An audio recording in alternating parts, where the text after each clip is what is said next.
Hi, my name is Maria Saida and I'm a freshman in the business school.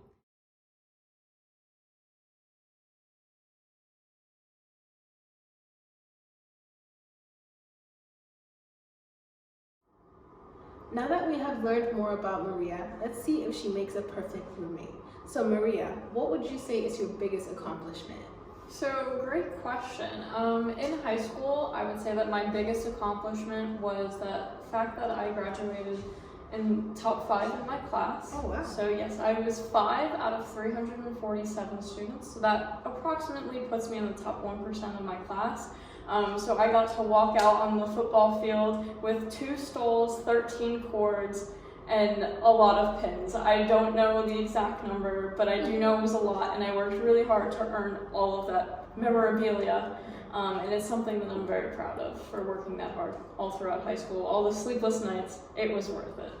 That sounds amazing, and congratulations for Thank all you. your achievements. That's amazing. So we saw earlier that you are an accounting major. Why are you interested in it? So, funny story, actually. All throughout my life, I wanted to go into the medical field, believe it or not. But then during COVID, because the world shut down and everyone was at home doing work, my mom, she is a bookkeeper for a small company. It's an online company. So it's similar to accounting, you're doing some accounting stuff, and she wanted a little help. I was like, yeah, sure, I'm a freshman in high school at the time, I'll give it a shot. And I just fell in love with working with the numbers, organizing everything, all the categories, in the most corniest way possible. It made me happy. Right. So that's why I'm looking to pursue accounting as a major here at Seton Hall. I love that numbers make you happy. I pray and I hope that you're like an amazing accountant. Well, one day. thank you. That's so sweet. You're welcome. With that being said, if money, education, and time weren't a factor, what would be your dream job? Yeah, so I want to be a forensic accountant with the FBI.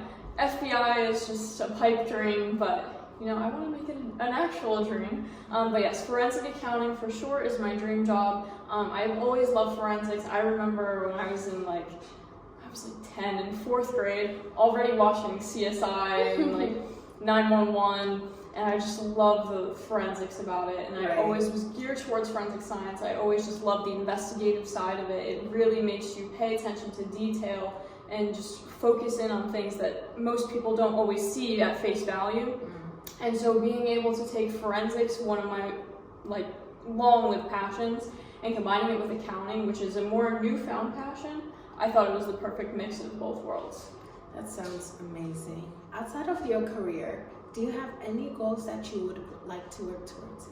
Yeah, so actually, I would like to try to strengthen my time management. Right now, I'm a bit of a procrastinator. I like to wait until the very last minute to get everything done. I like working under that pressure. It motivates me, it drives me to get stuff done, and for some reason, it really focuses me in on being a perfectionist. Because with the time constraint, you're like, okay, I gotta get it done and it's gotta be perfect. It has to fit every part of that little rubric. But yeah, and then also I would like to balance my work and life balance. Because right now I say I'm always doing work. I really don't make time for my friends. I try my best, but right now I really see work as what's important, but I'm looking to balance that out because it's not really that healthy. You need that social environment to make you happy and bring you back to reality. Yeah, I appreciate that you have a good work ethic, and I hope that you would get that work-life balance in the future. So Maria, if you were asked what legacy you would leave behind in high school, what would it be? So my high school was very cliquey, and each of those cliques had their own stereotype in the most respectful way possible.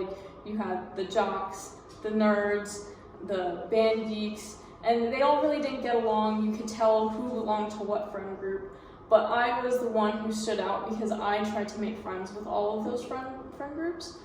So one day I'd be hanging out with the nerds, the other day I'd be hanging out with the jocks, and I never made it a point to ever discriminate against anyone. I wanted to make sure everyone was included, because some of those people, they don't feel seen, and by being that person that can go to them and make them feel like they have a friend, that's really important to me. I appreciate that you like to include others. It's very important, especially like in a social environment. On to my next question, Maria. If your friends had to describe you with one word, what would that word be? So that would be altruistic. So I'm always constantly looking to put others first. I never have self-interest, ever. Like, I always want to make sure someone else is succeeding before me. I think it's really important that you give everyone the resources to be able to achieve what they want before yourself, because ultimately at the end of the day, it's the other people around you who help make you who you are. Exactly. And without them, you know, I guess I would be not the person I am now. Right. I appreciate how you said you are altruistic. I actually believe the same values of putting others first and helping others whenever they're in trouble, so that, like, even if one day they help you back, they don't help you back, you make that impact in their lives. So I appreciate that. So moving on to my next question, what do you value most in your life? So I would definitely say that I value my friends and family the most in my life, because at the end of the day, those are the people who I go to when the goings get rough. I can always talk to them. I feel confident in who I am around them, and they're always there to support me. And I'm very stressed out. I have a very busy schedule, and it's always reassuring to know that I can send them a text or I can give them a call, and they'll be right there by my side to help cheer me up. Yeah, I agree. It's good to have a support system when it comes to college, Yeah. especially. What are some of your interests and hobbies outside of school? So I actually have a lot of hobbies and interests, you could say. So ever since 5th grade, I was playing volleyball. I would play varsity volleyball all 4 years of high school, and that was the best way that I was able to relieve stress. I just would go up there, serve a volleyball, all my stress would be in that ball, and I would just pound it, and I'm like, okay, get rid of that stress. I also found snowboarding as a way to kind of escape all the stress of my life. Just going out on the slopes and on the snow, there's nothing but you and the slope. You're just focusing on kind of the people around you, but not really. You're very focused on what's your next move, what's your next carve. And so that's a very good way for me to just feel some freedom and escape reality. And then also, me and my mom, we do crafting together, so we like to make little cards with a Cricut machine, and that's a good bonding moment for me and my mom. The crafting thing sounds very relaxing. Yeah, I'll try it it out. is. Right?